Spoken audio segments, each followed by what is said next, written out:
So guys, nabot siya karon. Let's open it. My parcel for today. There. Actually guys, flosser ni siya. I really need this kay, you know, yung tawag braces. Dili ko ka string floss. So, kailangan ta mo gamit og technology like this. Okay, actually guys, this is my first time na magka-inani. Okay. Manuals, instructions. Okay guys, this is the actual unboxing. Kaka-receive ko lang today. I think these are the tips po. If I am right, tatlo ni. Yeah.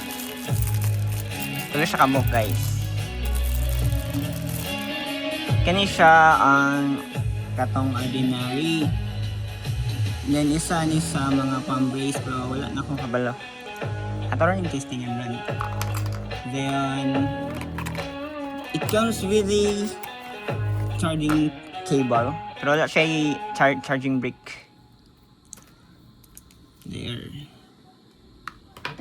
And the actual product guys.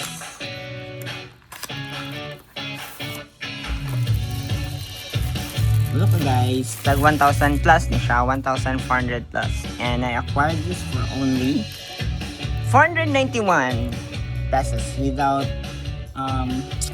courier shipping fee. Dili ang refill sa water. Dili ang sakal ka na. Dili ka magbutag water niya guys. So yun. There yung switch. Okay, it's working guys. So advisable not to turn this on when there's no water sa iyahang.